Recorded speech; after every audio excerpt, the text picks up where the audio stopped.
Hola la compagnie, j'espère que vous allez bien. Aujourd'hui, on se retrouve dans une nouvelle vidéo dans laquelle on va parler de iOS 15.3.1 qui vient de sortir pour votre iPhone. Donc cette mise à jour est sortie hier soir et donc dans cette vidéo on va rentrer un peu plus en détail dans ce qu'elle corrige et ce qu'elle apporte. Donc comme vous pouvez le voir, cette mise à jour est assez légère puisque si jamais vous étiez sous iOS 15.3 juste avant, eh bien elle ne fait que 254 MO. Et comme il est indiqué en dessous, iOS 15.3.1 apporte d'importants correctifs de sécurité pour votre iPhone et corrige un problème pouvant entraîner l'absence de réponse des plages braille. Donc en effet déjà pour les personnes malvoyantes c'était pas vraiment optimisé. Et avant de rentrer dans le vif du sujet de ce qu'elle corrige, si jamais vous voulez la version complète du logiciel, donc c'est iOS 15.3.1 19D52. Et ensuite si on se rend sur le patch note d'iOS 15.3.1, donc on nous explique encore que c'est par rapport à de la sécurité, que donc du coup la mise à jour est très importante à faire pour ceux qui vont me le demander en commentaire. Comme à chaque fois, faites la mise à jour, du coup c'est important pour la sécurité de votre iPhone, iPad et iPod Touch. Et donc du coup, là en fait, ce qui est écrit, c'est que en gros,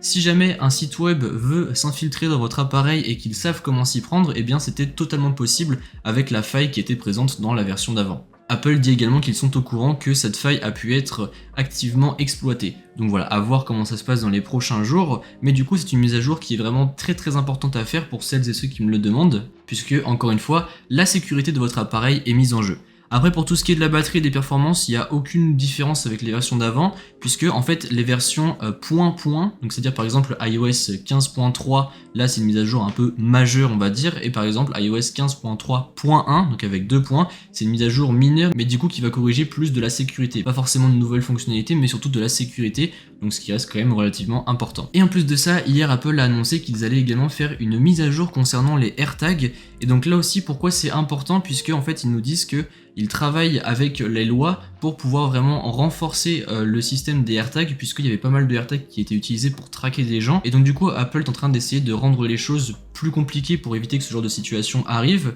Et on nous dit également que pour les mises à jour futures, on va pouvoir par exemple changer le son des AirTags, ou on nous dit encore que par exemple lorsque vous allez avoir un AirTag qui va émettre un son aux alentours, et bien ça va aussi envoyer un message sur votre iPhone pour que vous puissiez être au courant si jamais vous n'entendez pas le son. Donc voilà, je trouvais ça important aussi de vous notifier concernant les AirTags, puisque ça concerne quand même un peu aussi la sécurité, vu qu'aux États-Unis il y a pas mal de cas où des gens arrivent tout de même à traquer d'autres personnes avec ce AirTag justement, donc à voir ce qu'Apple nous propose dans le futur. Donc voilà, vidéo très courte, mais je tenais à vous informer sur ces deux sujets. Sur ce, j'espère que ça vous a plu, et si c'est le cas comme d'habitude, n'hésitez pas à mettre un pouce bleu, à me suivre sur les réseaux sociaux qui se trouveront dans la description, et à vous abonner.